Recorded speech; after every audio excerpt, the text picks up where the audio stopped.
পুনরুত্থানকালের ষষ্ঠ সপ্তাহ শনিবার। প্রথম পাঠ শিষ্যচরিত 18 অধ্যায়, পদ সংখ্যা 23 থেকে 28। যিশুই যে খ্রিস্ট, ইহুদি আপোল্লোস শাস্ত্র থেকে তা প্রমাণ করে জোরালো যুক্তিতে ইহুদিদের সমস্ত আপত্তি নস্যাৎ করে দিতেন। কিছুদিন আন্তিওখ নগরে কাটিয়ে পল আবার যাত্রা করলেন। তিনি প্রথমে গালাতিয়া অঞ্চল, তারপর ফ্রিজিয়া দেশের মধ্য দিয়ে এগিয়ে চললেন। যেতে যেতে তিনি সেখানকার সমস্ত শিষ্যদের অন্তরে নতুন শক্তি জাগিয়ে দিতে লাগলেন। এই সময় এফেসাস নগরে এসে উপস্থিত হলেন আপোল্লোস নামে একজন ইহুদি, জন্মসূত্রে যিনি ছিলেন আলেকজান্দ্রিয়ার মানুষ। তিনি ছিলেন সুবক্তা এবং শাস্ত্র বিষয় তার যথেষ্ট জ্ঞান ছিল।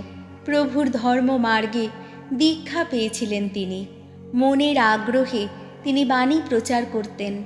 যিশুর বিষয়ে যা কিছু বলবার তা নির্ভুলভাবেই সকলকে বুঝিয়ে দিতেন। অবশ্য দীক্ষা স্নানের ব্যাপারে তিনি শুধুমাত্র যোহনের দীক্ষার স্নানের কথাই জানতেন। তিনি তখন সমাজগৃহে নির্ভীক ভাষায় তার বক্তব্য শোনাতে লাগলেন। তার কথা শুনে প্রিসিল্লা ও আকুইলা তাকে নিজেদের সঙ্গে নিয়ে গেলেন এবং ঐশ্য ধর্ম মার্গের কথা তাকে আরও গভীরভাবে বুঝিয়ে দিলেন। তিনি আখাইয়ায় যেতে চাইলে এফেসাস নগরের ধর্ম ভাইয়েরা তাকে উৎসাহ দিল এবং তাকে অভ্যর্থনা করবার জন্যে সেখানকার শিষ্যদের চিঠিও লিখে দিল। সেখানে পৌঁছে তিনি তাদের যথেষ্ট সাহায্য করতে লাগলেন, কারণ যিশু যে খ্রিস্ট শাস্ত্র থেকে তা প্রমাণ করে ঈশ্বরের অনুগ্রহে যাদের অন্তরে বিশ্বাস জেগে উঠেছিল, তিনি জোরালো যুক্তিতে সকলেরই সামনে ইহুদিদের সমস্ত আপত্তি নস্যাৎ করে দিতেন। প্রভুর বাণী। শাম সঙ্গীত ধুয়ো। ঈশ্বর যিনি বিশ্বের রাজা, তিনি সর্বজাতি করতালি দাও, আনন্দের কলতানে ঈশ্বরের জয়ধ্বনি করো। পরাৎপর ভগবান তিনি, আহা মহাভয়ঙ্কর তিনি, তিনিই বিশ্বজগতের মহিয়ান অধিরাজ। ধুয়ো। ঈশ্বর যিনি বিশ্বের রাজা, তিনি বিশ্বজগতের অধিরাজ, স্বয়ং ঈশ্বর।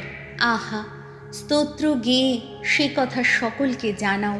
ঈশ্বর সমস্ত জাতির ওপর রাজত্ব করেন। ঈশ্বর তাঁর পুণ্য সিংহাসনে সদা সমাসীন।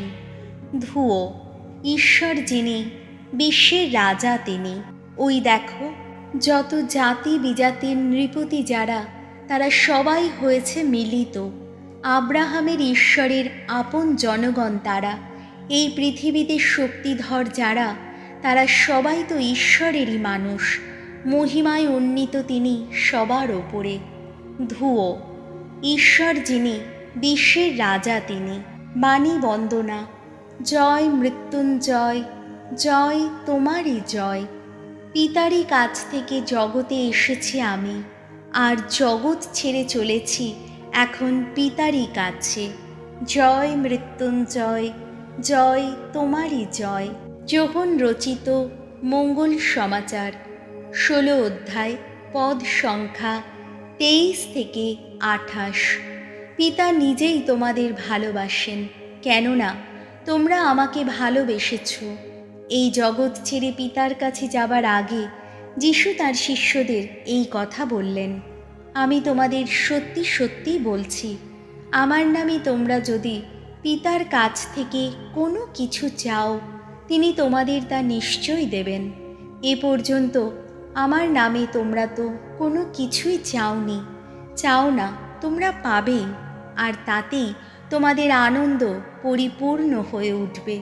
এই সব কথা আমি তোমাদের নানা রূপক দিয়েই বললাম, কিন্তু এমন সময় আসছে যখন আমি আর রূপক দিয়ে কথা বলবো না, বরং স্পষ্ট সোজা ভাষাতেই তোমাদের কাছে পিতার কথা জানাবো। সেদিন যা চাইবার তোমরা আমার নামেই চাইবে। অবশ্য আমি এই কথা বলছি না যে তখন আমি তোমাদের জন্যে পিতার কাছে প্রার্থনা জানাবো। না, পিতা নিজেই তো তোমাদের ভালোবাসেন, কেননা তোমরা আমাকে ভালোবেসেছ, আর আমি যে ঈশ্বরের কাছ থেকেই এখানে এসেছি তোমরা তো তা বিশ্বাসও করেছ। হ্যাঁ, আমি এসেছি পিতারই কাছ থেকে, এসেছি এই জগতে, আর এখন আমি এই জগৎ ছেড়ে চলে যাচ্ছি পিতারই কাছে। প্রভু যিশুর মঙ্গল সমাচার।